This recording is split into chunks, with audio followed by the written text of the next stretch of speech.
I'm feeling really overwhelmed by all the headlines about AI chatbots and teenagers. As a psychologist, what are the hidden dangers? This is pretty scary stuff. These are attention capturing machines, and they use hyper-personal data to keep you there. It gives them dangerous advice, bad advice. All of this makes me super nervous. Are there red flags? Are there signs that I should be looking out for? It's a great question. I am so sick of meal planning. I know it's too early in the school year for this, but it's like if there's one parenting thing I could have taken off my plate, literally would be the meal prep and the cooking. I don't know what's going on, but I'm like all over it right now. Like Reena, What? I don't know why this is happening, but I actually am like killing it on dinners. And I even made a menu that I put on a bulletin board we have in our mudroom of like, this is what we'll be eating this week. I'm Wow. like overly proud, annoying as heck. And it probably will not last more than 10 days. Wait, but tell me, how do you come up with the ideas? Because part of it is thinking of what everybody wants that everyone will be happy with. You know, on the inside of a cabinet, I have a piece of Yeah. paper where I write down things. And I am into the like nutritious and well-liked and easy universe. Yes. And I've kind of got some recipes right now that are working for me. Maybe we'll like branch out on the Ask Lisa podcast and have a like best recipes in terms of like effort to outcome ratio. That's what I'm always thinking about. It's true. The effort to outcome ratio matters. But I am spending my Sundays now trying to figure out what I can do and what is easy. You know, you're right about easy. So then I put into like ChatGPT. I wrote, I'm an exhausted mom. I am tired of meal prepping. Give me 5 meal ideas that are quick, easy, high fiber, high protein, nutritious for my teen. And so I got a bunch of really like super easy recipe ideas. So smart. So great. So fabulous. Okay, send those to me. I will. And put them in the show notes. And so you know what they said at the end? It was something like, you're doing a great job as a mom. Like, and I'm just like, nobody has said that to me. You're doing a great job as a mom. So it's interesting as we're talking about this topic of AI, how all of a sudden my friends tease me that ChatGPT is like my new best friend, that we're hanging out all the time. And such a nice friend. Yes. Yes. And I didn't realize how much I wanted a little praise that I'm a good mom. So I've been thinking about this as we're getting into this serious topic, but I want to read you this letter. And this is something that I just had no idea until you raised it. And you said we should take up this letter. So I want to read it to you. Dear Dr. Lisa and Reena, I'm feeling really overwhelmed by all the headlines about AI chatbots and teenagers. My 13-year-old is incredibly curious, and I have to assume he's already tried one. And I'm worried that he'll end up in conversations that aren't healthy or appropriate. At the same time, I know AI tools are becoming part of everyday life, and I don't want to overreact or come across as completely out of touch. How do I start this conversation with my child, and what rules should I make? First off, I want to ask you, Lisa, what is sort of the AI effect? What are you seeing? What are you hearing? How common is this? Okay, well, Serena, let me just say, like, it's a very interesting thing to be a psychologist today, because things are changing so fast and stuff is coming down the pike so fast. Stuff I was not trained on, stuff that did not exist when we were kids. I think, especially with AI, I have been in meetings where people are like, by the time we get to the end of this meeting, what AI is will be different than it was at the start of the meeting. We are scrambling to keep up with a knowledge base about AI, and especially AI in kids. Common Sense Media, who I love, did a great survey, and actually they have some numbers, so I want to share some of those because, we don't actually have a lot of information, and I want to work with what we've got. Okay, so what they are finding is that 72% of teenagers have tried out AI, which I actually thought was kind of a low number. I'd expected higher in the 90s. And what they're finding is most kids like mess with it, walk away from it, but like they're finding like 1 in 5 kids actually engage with an AI companion on a regular basis. Okay, so that's not a small number, that 1 in 5 kids are turning to it pretty regularly for AI friendship / companionship / who knows what. Why do you think kids are doing it? I mean, obviously it's like the start of Google or something, it's taken over everything. Everyone's obsessed with it. But are you seeing any trends? Like, what are you picking up on? Okay, well, so what you said at the beginning, right? I think that is so huge, right? That AI is designed, the terminology is to be sycophantic, to get you to stay, right? We have to remind ourselves all the time, like these tools, end of the day, they are all attention capture tools. They are all designed to make us want to stay. And who doesn't love to be told that you're a great mom, that you're a clever kid, right? I mean, they're not dumb how they get you to stay. picture being like some, sweet 13 or 14-year-old who's like trying to get through the day. And you find on AI I'm going to call it a companion, even though it creeps me out so much to call it that, a companion who's like, oh my gosh, I totally understand where you're coming from. And your friends are so lucky to have you in their lives. And here's what I recommend you do, but you're very clever. Did you have a diary? I didn't have a diary. Did you have a diary? I mean, I think in elementary school I did, and yeah, and I still believe like I'm just such a big fanatic about people kind of writing and journaling. I think it's really important. Forever, people have had diaries. Kids, teenagers have had diaries where they like write their deepest, darkest secret thoughts as a way to get them out. And, I think there is value in that. But now a lot of kids will like feel like, well, I can have a private conversation where I actually get interaction and feedback. It's happening where kids are turning to AI as like a private place, right? Where I'm not going to like, spread my worries all over town, but I'm going to tell this AI companion, and they're always there and they're always nice and they remember the thing I told them earlier. And then they tell me I'm awesome. So like, that's why, like, that's a why. Yeah. I mean, you just feel like all of a sudden you've got this friend who doesn't judge you, And Exactly. as I was putting in the recipe finder stuff, I just felt so judged because I don't have time for all this, but this is an important part and I need to learn more. So teach me a little bit more. But when you look at AI, what are the hidden dangers that you worry about? Exactly. Like that's the thing, right? Like it's a tool. It is a tool, and like any tool, right? Like social media, right? It can be used in good and bad ways. You're using it in a really good way. I have Rosalie, my AI-powered librarian who lives on my website, who answers questions based only on my work, right? Like Yeah. you can do incredible things with AI. But if we think about a kid, if we think about a 13-year-old, 14-year-old who is feeling lousy and turns to AI, here is what we need to start worrying about. And this is the kind of thing we want to think about what this parent is asking in this letter, like 13-year-old, curious kid, like what are they going to do?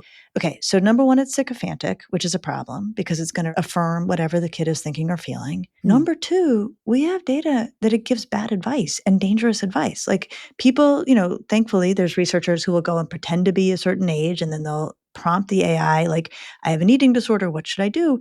And we have data showing that AI is like, here's how to eat a really calorie restricted diet, right? I mean, it gives them dangerous advice, bad advice. We are seeing this. And then there have been some stories in the news that are terrifying about people who are severely depressed, suicidal, interacting with AI, getting guidance on suicide, getting affirmation for where they're headed. And there's no mechanism that is flagging that to some outside safety source, right? Whether, letting 911 know, there's nothing in AI that is serving as a safety net. As a parent, right? And you and I have kids who are like right there, right there. Like this is pretty scary stuff because it is exactly what kids are going to want. Like a companion who loves me, who thinks I'm smart and is there all the time. And doesn't judge. And Just doesn't judge. And doesn't judge me. And there's the problem. Doesn't judge. Doesn't say, you're suicidal. I'm going to call 911 and have them come to your house. Or you need to tell your folks. I mean, there has to be some mechanism that is safe. And we need to be really wary of the fact that there really aren't guardrails around this in any meaningful way. And that we are already seeing really bad outcomes and we're going to keep seeing bad outcomes. Hey, friends. We know that finding reliable guidance on raising kids is not easy to do. That's why the Ask Lisa podcast is free. We want everyone to have access to tested, trustworthy advice. If you want to help us reach more families, you can. All you have to do is click like, hit subscribe, and leave a thought or question in the comments. Every interaction on this channel helps more families find us. Okay, now let's get back to it. I think as a parent, as we're all kind of embracing this new technology, and many of us aren't in the weeds in AI, as a psychologist, based on what you're seeing in this moment, and I acknowledge things are changing literally by the hour, what are things that concern you the most when you look at this? For me, the bigger concerns are really around the younger kids, like younger teens, 13, 14. And actually, Common Sense Media's report did show that 13 and 14-year-olds were much more likely to trust AI than 15 and up. And this, to me, makes a ton of sense. Like this maps onto what we know developmentally. And I say this all the time, right? 14 is sort of a watershed age. Kids get a lot more skeptical. They start to, be like, where are you coming from? Why are you doing that? Before 14, you can say to a kid, go do this. And they're like, okay. At 14 or not too long, even before 14, they're like, why? I need a reason. Once kids are 14 and above, and it's not every kid right away, but certainly 15 is a very safe zone, 16, they're skeptical. And the skepticism is important. They're more likely to look at the sycophantic response from an AI and be like, well, yeah, you're built that way. And you're built to tell me this. And you're telling me this because there's actually a monetary bottom line to you telling me this, right? That they know not to sort of take it in whole. I have the same concerns about social media, right? And kids being on social media platforms when they're young, they are not nearly cynical or skeptical enough about what's in front of them. So for me, honestly, the big worries are, kids who are under the age of 14, even 14 themselves, getting into this and not being tough customers, being too easily taken in by it. I think when we started hearing recently about kids taking their own lives after getting instruction online using what they call LLMs, essentially the different models here for AI, I took the strategy that you often employ, which is like ask your kid what they Yeah. think about it. And so I gave me a window as to how often they're using it, and if I found out, of course, they are using it and how they're using it. And the thing is, Lisa, I use it all the time. And it's basic things like here's last weekend. Hey, we want to go to a place nearby, 45 minutes, get ice cream, tour the town, like plan our itinerary for the. So then I send it to them and they're seeing mom is using it in everyday Yep. life for basic things, grocery shopping, and it is efficient. It's great technology. So what is your advice when you're trying to have that conversation with your kid? Because I wanted to be transparent about the suicide so they know. And I didn't even realize until today that my kids are actually in that window where they're most susceptible. That's a dangerous age, right? That is a dangerous age. You raised something really interesting, which is about whether or not the adults themselves are experimenting with it. People have really polarizing reactions to AI. Some people like you, and I will also say me, use it for all sorts of things, right? I use it for I injured my hamstring. Like, how am I going to get my hamstring to fix up? It was actually really, really helpful. And Mm-hmm. there's huge value there. And I use it obviously for Rosalie, my librarian. I think there is value in people experimenting with it if they're going to talk with kids about it, right? I think that having some working understanding of it is probably helpful. But what you did is exactly where I would have families start, is just say to their kids, and I would have the parent in this letter say to their kid, talk to me about AI. Like, where are you with it? What are you learning at school? What are you doing at home? Have you messed with it? Like, have you played with it? What do you think, right? You always, we talk so often, Reena, about risks. That's our job, right? To help families with risks. And it's interesting to watch these patterns emerge in our conversations. And one pattern is start by asking your kid where they are with it. Just engage in that really meaningful way because you're going to learn a lot. I was talking to a friend this weekend who said his kids want nothing to do with it. They want absolutely nothing to do with it.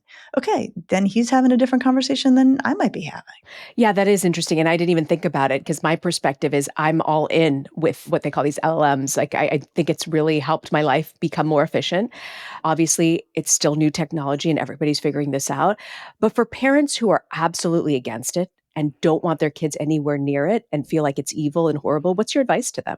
Because it's everywhere. And in some cases, It is some everywhere. schools are actually using it because it is a tool of the future. Like whether you like it or Yeah. not, it's not going away. I think that's right. And I think it basically does not work with a teenager to say, here's the line, you are never to cross it. I think, Mhm. in fact, the way teenagers are built, like if we think about their operating systems, they'll be like, oh, I wasn't going to do it. Now I want to do it, right? I mean, that's sort of how they're built. So, we talk about this the way we talk about all risks, which is finding out what the kid knows, putting in reasonable rules that make sense to the kid. And we can think about like, what are the reasonable rules we could start to make for kids? And then keeping the lines of communication open. So if the kid blows through those rules and they then realize they've gotten themselves in a jam, you're still the one they want to talk to, right? Like Mm. that, those are the ways we keep kids safe. Okay, so rules. I think there should be some rules. I'm going to go back to my favorite rule about all things technological, and I think it actually Mhm. has real bearing here.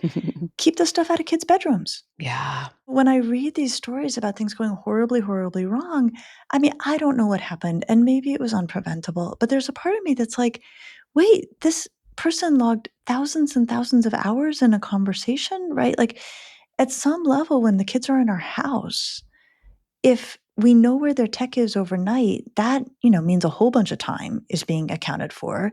If they happen to go to a school that's locking down tech, which is increasingly the case, there's a whole bunch of Mhm. time that's accounted for. So, Mhm. the first thing I think we do is we minimize the possibility of a kid getting into hours and hours and hours of lengthy and then possibly frightening conversations with Mhm. a large language model. I think that's a great place to start always, is just not in their bedrooms, not overnight. I think then the next thing is to just play your cards face up and just say to them, these are attention capturing machines, and they use hyper personal data to keep you there. Attention capture, hyper personal. Those are really helpful phrases because not only are they built for attention capture, they use all the information you put in to get really good at attention capture. So make sure that kids really understand this and cultivate their skepticism, right?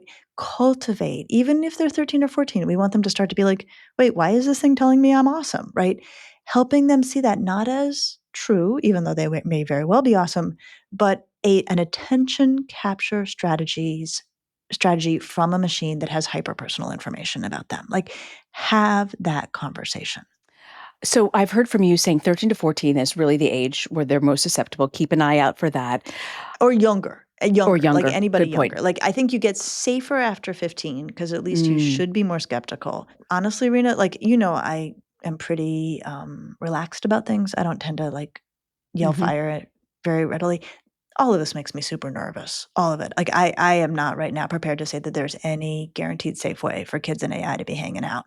But the data we have coming and what I know as a psychologist, the kids I'm most anxious about are 14 and younger. Your advice of always, always, always keeping technology out of the bedroom, we had to do a rethink at home because I feel like sometimes when you're not fully enforcing it, it slides and slides and that Mm. line just kind of so we had to sort of redo that, this past weekend. I realized, their laptops are in their rooms because they're doing homework, and I've checked up on them, and I feel good about it. But now this whole introduction of, AI, I worry now. What's your advice to parents who maybe have allowed tech already in the bedrooms? How do you rethink that when it feels a little bit like the cat's out of the bag? It can happen. So first of all, if a kid does their homework well in their bedroom, or if their bedroom is the only place where they can do their homework, right? There are Yeah. families with Yes. small apartments and not a That's lot of right. room to work. 100%. If it's working for the kids' ability to get, their work done, don't mess with that. It's funny, I'm not that dogmatic about things. I very rarely get pretty rigid about things. There's no reason for that computer to be in that kid's room once they're supposed to be asleep. No reason. You can Mhm. kind of make an argument for a phone, right? Maybe they're using it for their alarm, maybe they're using it for music, and there are kids who do that.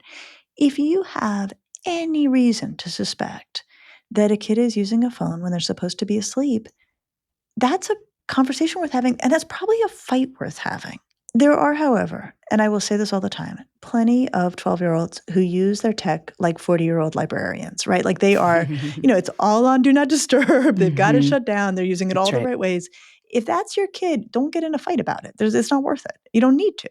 I think we're about to make all the same mistakes with AI that we've made with social media. It is out, it is Hmm. unregulated. We are making it families' jobs to try to put guardrails around this. That makes me bananas. This should be regulated by, laws. There should be governmental intervention. We haven't done it. I don't see us doing it anytime soon. So we're stuck with this as families. And I think a Mhm. great place to start is, well, at least not overnight. Right, and it takes Washington forever, like a decade later before they come around, they're just so slow, unfortunately.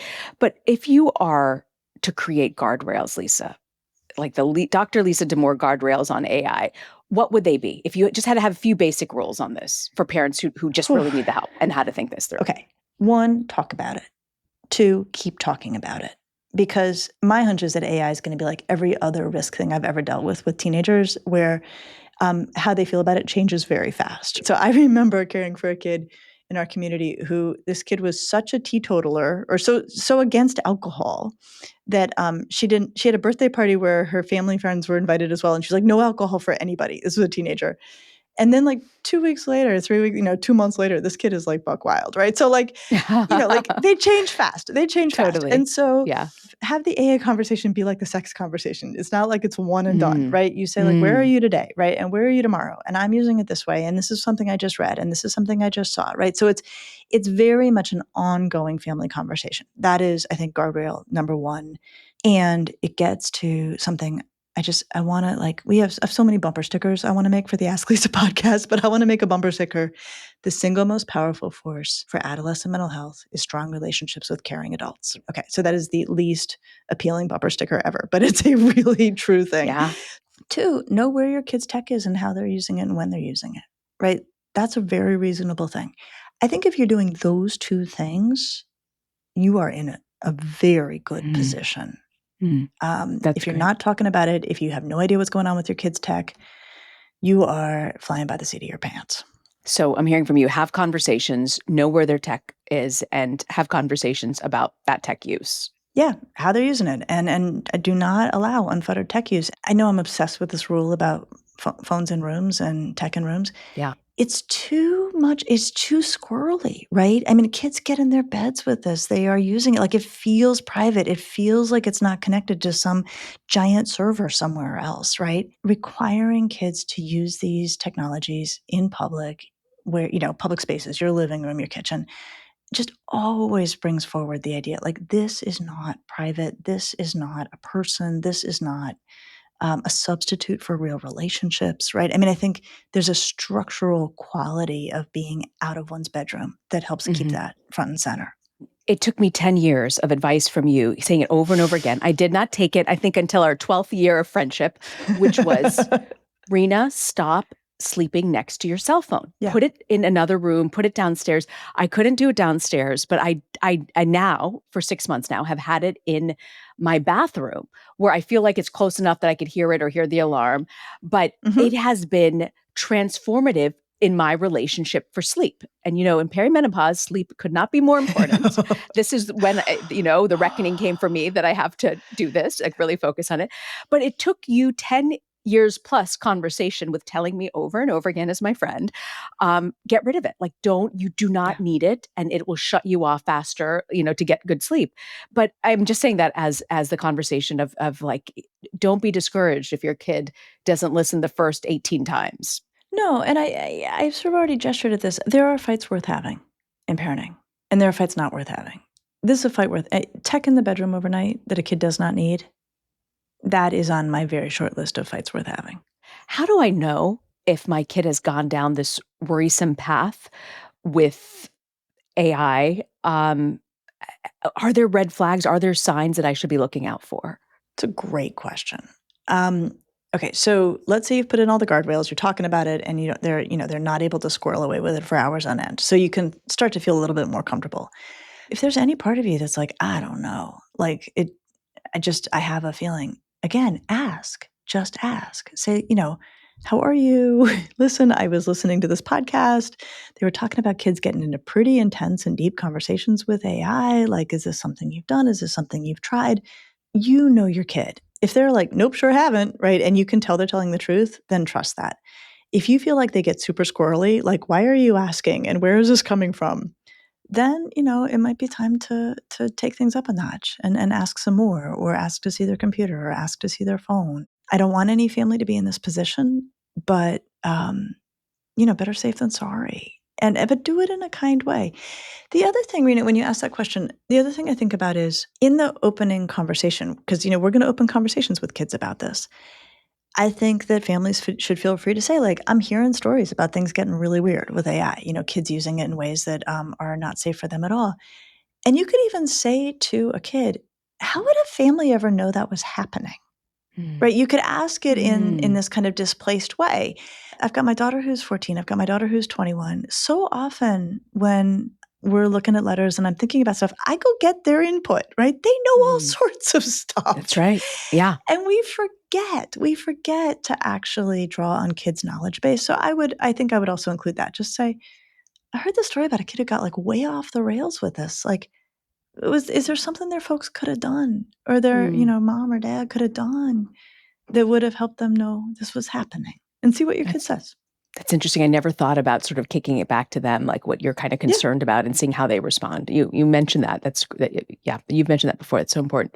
I might be asking this next question for myself, but Okay. um, how do we know if AI is sort of replacing real friends, right? I mean, I Mm. was joking around, but I do feel like, oh my God, here, they're giving me a little love and they understand me and it's easy to get sucked in, right? But when do you as a parent need to worry that you're, eh, the real friends are fading, the real life friends, and this online digital companion is taking up more space?